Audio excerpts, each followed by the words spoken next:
everyone. Thanks for joining us for this afternoon's webinar, How to Craft Your Diverse and Inclusive Classroom Library. I'm Tara. And I'm Tiffany. If you're not already familiar with Booksource, we're a family-owned company dedicated to helping pre-K through 12th grade educators get engaging, high-interest books into the hands of readers. And while diversity may be a buzzword these days, it's really been a core value of Booksource since our inception decades ago. We're committed to making sure that educators and students have access to diverse and inclusive books at any age. As I'm sure you can tell, this is something that we're extremely passionate about, and we can't wait to chat more about this with you today during part 2 of our Easy PD webinar series focused on diverse and inclusive classroom libraries. So many of you had the opportunity to join us last time for our discussion of what is a diverse and inclusive classroom library and why that's important for your classroom. So today, we're going to dive a bit deeper into crafting your library.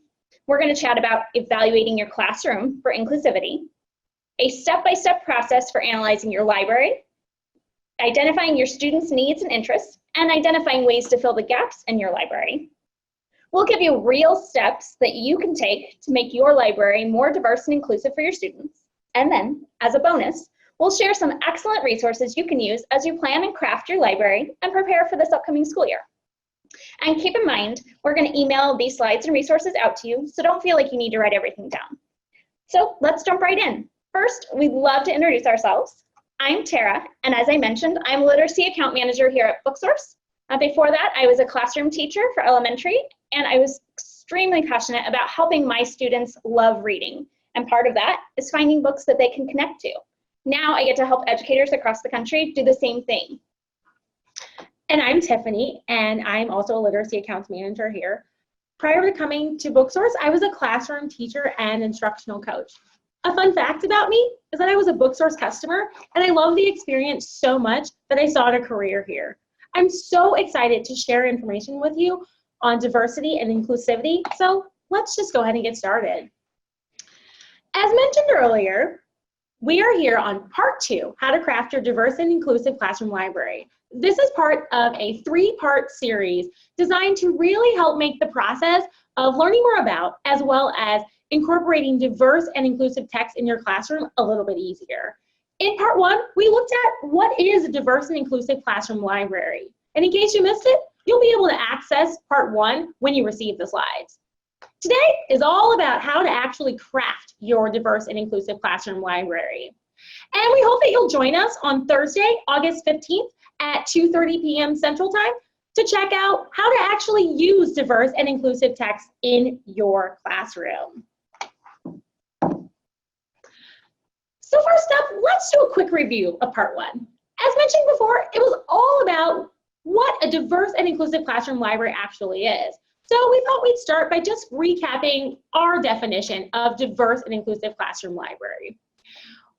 This means that we're talking about and thinking about libraries that include a variety of protagonists and authors from many backgrounds and cultures and representative of a variety of experiences.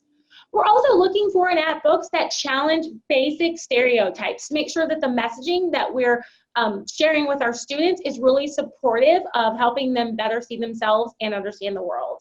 And we're also taking a very critical look at the existing literature in our classroom, again, to make sure that it's supportive and representative of our students and the world they live in.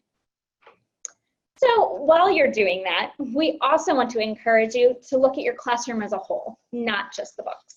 This is because no matter how diverse and inclusive your library is, your greater classroom environment speaks loudly. So take a look around. Does your classroom feel inclusive? What subtle messages is your classroom conveying? Do you have such classic figures on your walls like William Shakespeare or George Washington? Maybe you think outside the box. Maybe you should incorporate Malala or Mae Jemison or Cesar Chavez. Make sure that your wall art and quotes incorporate people from a wide array of backgrounds to both inspire and help your students see themselves. You want to make sure that they get to see themselves and others all around them so that they feel that they matter. Representation does matter. Now, don't tear down your Pinterest decor just yet. The goal here is really to develop a habit and practice of actively seeking opportunities to fill the gaps and promote diversity and inclusivity, to provide as many experiences as possible for students to see themselves and the world on the walls, in the halls, in what they read, in what they see, and in what they do. You're probably already doing a lot of great things to support diversity and inclusivity. So ask yourself and think about, okay, what are you already doing right? Well, you probably already have a wide variety of genres and topics and levels and interests, the kinds of books that your students want to read. You probably also already have books in your classroom library that represent a diverse array of cultures and characters. You probably already have some great lovable classics like Where the Wild Things Are and Chicka Chicka Boom Boom. And you probably already have some really great new titles for your class, for your students to check out. Now, we all know how important it is to have classrooms that are diverse and inclusive. There's so much out there, and yet it can be incredibly overwhelming. Where do you start? What's next? So we're going to walk you through some steps that you can take to help make your classroom library more diverse and inclusive. This also includes using the Inclusive Classroom Library Checklist that we chatted about in session 1. If you've not done so yet, feel free to download a copy at booksource.com/inclusive-classroom-library-checklist. And if you didn't catch that, don't worry. We will be sending information for you featuring our Inclusive Classroom Library Checklist with the presentation materials. So, as we mentioned, today we're building on that discussion of diverse and inclusive classroom libraries by walking you through our simple 3-step approach to fine-tuning and building your classroom library.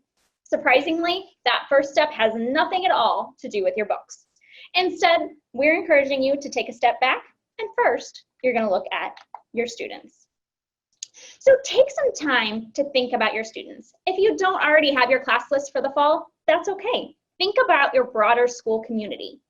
Think about students' experiences, their interests, their family makeup. What do you know about them that can tell you a little bit more about what they've experienced and what they haven't?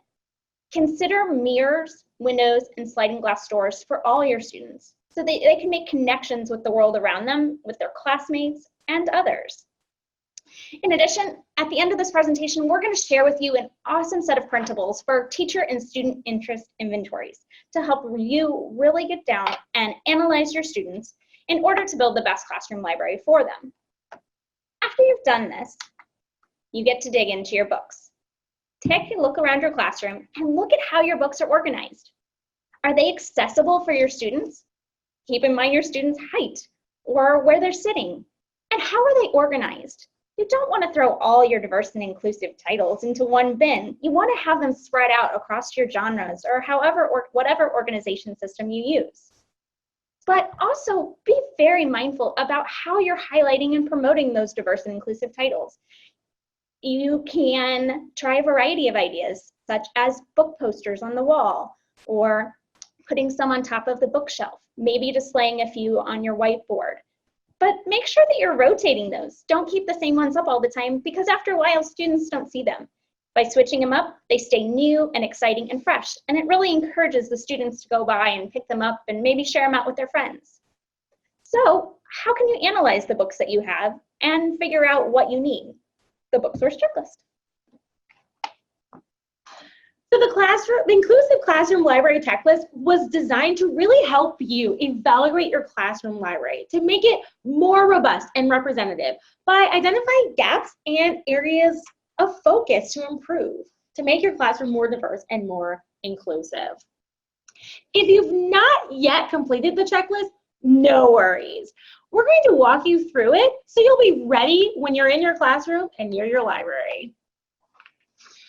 The checklist is divided into a few sections, and the first section really looks at your classroom library as a whole. You're going to be answering questions such as, definitely my library has this, or maybe I have this in my classroom library, or you know what, this is an area that I really need more books in. Thinking about things like volume. Are there enough books in your classroom library? Thinking about the ratio of fiction and nonfiction. Do you have a mix of fiction and nonfiction books in your classroom? Also thinking about when those titles were published. Do you have some new and up-to-date titles in your classroom? And do they also represent the wide range of readability of the students in your classroom?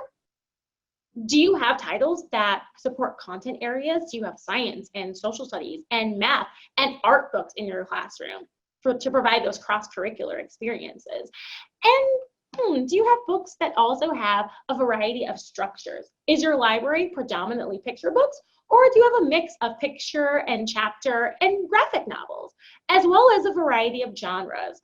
We know kids love fantasy. We know they love realistic fiction. We want to make sure they have opportunities to love poetry and biographies and other genres as well.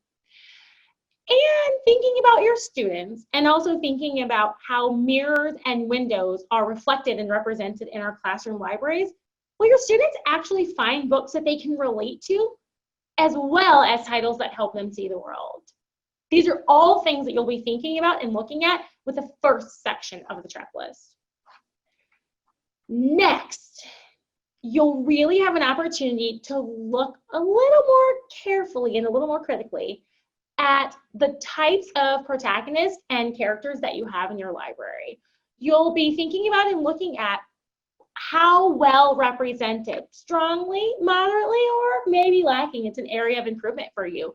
Your library is in terms of diverse representation of characters. Oh, and let's not forget about nonfiction. It's also really important to make sure that we have inclusive images represented in our nonfiction as well. You'll also have an opportunity to think about specific protagonists and whether or not your library contains, for example, African American protagonist or Middle Eastern protagonist, really taking a critical look at the cultures that are and the characters that are represented in the books in your classroom. Then you'll really dig in more deeply about cultures. Okay, now let's talk about this. Do I have books that are representative of a wide variety of heritage and cultures? For example, do you have books that maybe tell students about Muslim heritage or maybe Jewish history and culture? The full list is there. It just really provides us an opportunity to really think about the types of books that are in our classroom, as well as the types of authors and illustrators. We know for some areas that this one might be a little bit more difficult, but we're here to help you. Does your library contain international authors or maybe authors who are Native American and illustrators who are Native American? Again, another way to provide an opportunity for students to have a wide variety and range of experiences in the types of books that we have in our classrooms. And finally, the last main thing that we're going to take a look at here on this slide is all about whether or not your classroom library represents a wide variety of perspectives and experiences. It's not just about culture. Does your library show examples of financial hardship? Or what about people with special needs or abilities? Do you have any books that show the immigrant or refugee experience? This is just a few of the many areas in which you'll have an opportunity to, again, take a very critical look at to see how your library fares and provide opportunities to further enrich your students' literacy experiences. You may have noticed here that there are columns for you to total your responses from each category. And we want to make sure that everybody knows that there's no grade or there's no formula, no library is created equal or even the same. It's really important that we know that it's not just about keeping score. It's not about that at all. It's really about making sure that your library in your classroom reflects your students and their backgrounds and the world around them. It's also really important to ensure that the books in all of our classrooms accurately represent and support the students as they learn about themselves and other people, and especially other cultures. So here you'll find information about books that you may want to consider removing from your classroom library. And this includes, but is not limited to, books that may misrepresent or provide discriminatory content. you definitely want to look for and potentially remove books that feature outdated or inaccurate information. We want to make sure that what we're putting in front of our children really appropriately represents other cultures and experiences and the type of diversity that we want our students to experience and know more about, as well as books that are published more than 15 years ago. This does not include classics, and this also does not include books that may be older, but that also appropriately represent individuals and their experiences. And you may want to consider removing books that are physically damaged. We know that's kind of a hard one, especially if you have well-loved titles, but it is really important for students to have the kind of books in their classroom that help support the care in which we want students to have with them. The checklist also includes a what's next section, so we want you to check that out. We're also going to share some additional strategies with you that are going to help support you as you work on analyzing your books and filling the gaps. So I'm sure you have a ton of books in your classroom library, and looking at that checklist is a great way to take a deeper look, but don't feel like you need to have read every book to begin this process. Not at all. There's always going to be some books that you're more knowledgeable about than others, and that's okay. And I'm going to share some shortcuts with you that can be used to familiarize yourself just enough to know which books you want to keep, promote, or replace. So for example, starting off with the annotation. This can often be found on the back of a book or an inside flap, and it just tells you a little bit more about the plot or the synopsis of the book. This is a great place to start. It can tell you about themes, maybe a little bit more about the characters, help you just learn a little bit more. And that's important to remember to look at the covers. Look at the front cover and the back cover. Look at the illustrations that you see there. Look at any reviews that might be printed on the back. Also, check out author and illustrator bios. Again, these are usually inside, maybe on a flap or in the last few pages of the book. They can tell you a lot about the author's background and experiences, so you can make sure you have a wide range of voices represented in your classroom library. If you need some more resources, don't worry, we're here to help. The booksource.com website has a wealth of information for you. For all of our titles, we do have an annotation listed. You'll see author and illustrator information, leveling information, and you can also see some awesome tags to help you know what is represented in specific books. For example, you might see that a book has an Asian American protagonist, or that it covers financial hardship, and you can know that you have those pieces represented in your classroom library. If you need some additional information after you've checked out booksource.com, check out Goodreads. You can find reviews, usually by other readers, sometimes teachers and students, and author and publisher websites can also be a useful source of information. And if all else fails, Google. Now that you've had an opportunity to learn a little bit more about how you can analyze your students and how you can analyze your books using our inclusive classroom library checklist, the next step is to fill the gaps. We hope that you'll use your inclusive classroom library checklist to think about what should be prioritized, to think about how you can find what you need. And again, we can help with that.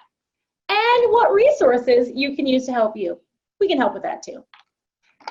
Speaking of resources, we do have a few to share with you. The first two that we have here are all about own voices. The first one is Booksource's website, where we feature our own voices and diverse authors collections. These are great collections for our primary age readers all the way up to grade 12 that feature titles that are representative of own voices, as well as a variety of diverse authors. We definitely encourage you to check them out. And then we have #OwnVoices, which is a resource that you can use if you want to learn more about the Own Voices as a movement, as a concept, as well as how to incorporate it in your classroom. We've also featured We Need Diverse Books. It's a great resource that Tara and I love. We use it really often, where you can learn more about diversity, diverse books, why it's important. So many great resources are here, so definitely check it out. And we also invite you to check out our past webinars.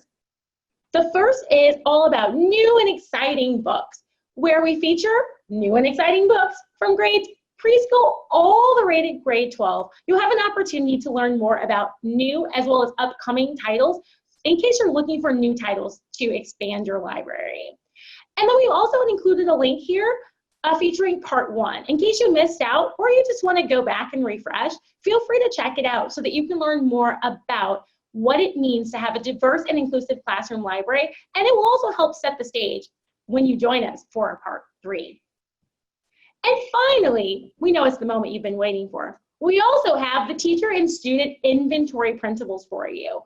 The teacher interest inventory provides an opportunity for you to begin thinking about and reflecting on your classroom, thinking about your students, thinking about their experiences, and thinking about your goals that you have for your classroom, whether it's building a classroom community or implementing diverse and inclusive literature. We want to help you. So what you'll notice here is that you'll have an opportunity to really reflect and even begin making a plan for how you're actually going to implement all of these to achieve your goals. We also have the student interest inventory, and there is an addition for grades K2, 3, 5, and middle high school. This is a great resource for you to share with students, to have them fill it out so that you can learn more about the students as individuals, to learn more about their interests, to learn more about their needs, so that you can really be in a position so that you can best support your students and increase your knowledge of them as well. And again, these resources will be sent out with the presentation materials. It's really important to remember that if you build it, they will read. Choice, access, and Just Right books are so powerful. Students who have access and a variety of books to choose from are more likely to read. It's really important that we make sure that students have access, have choice, and have those Just Right books. And by Just Right, we mean that they represent the students' interest, they're engaging books that the kids would want to read, and that they're books that they can read on their own. It's also important to remember that students can only read what we provide. If we offer diverse books, students will read them, and it will help them grow to those lifelong readers that we want them to be.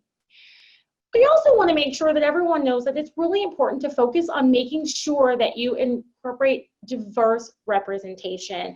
And this is through, but not limited to, authors, illustrators, making sure that the books in which you share with the students represent a broad range of cultures and experiences. You may recall from part 1, we talked a little bit about incidental diversity, and that's another thing that we want you to keep in mind here. You want to make sure that you're looking for books like The Great Green Heist, books that represent incidental diversity, which means that we have characters in a book who may be of diverse cultures and backgrounds, but their diversity is not the central theme of the story. Oftentimes, you'll just find books with kids who may look like your students or may look like children in the world around them doing the same great things that your students love to do. So what's next? Well, we hope that you'll join us for part 3 of the Easy PD webinar series. It's going to be on Thursday, August 15th at 2:30 Central Time. And you can sign up using the link that you'll get in the email we'll send out. And for that, we're really just going to dig into using these diverse and inclusive texts in your classroom. We're going to talk more about using these books in a variety of ways, such as independent reading, shared reading, whole group, and content area lessons. And we'll talk about some strategies for guiding students in text selection, ways that you can encourage them without dictating to them about what books they're going to read. We'll also give you some strategies for those courageous and authentic classroom conversations around the books that they're reading, and maybe some of the issues that might come up now that you're incorporating inclusive and diverse books in your classroom. And a big part of that is building that classroom culture and community, and we're going to touch on that a lot in the part 3.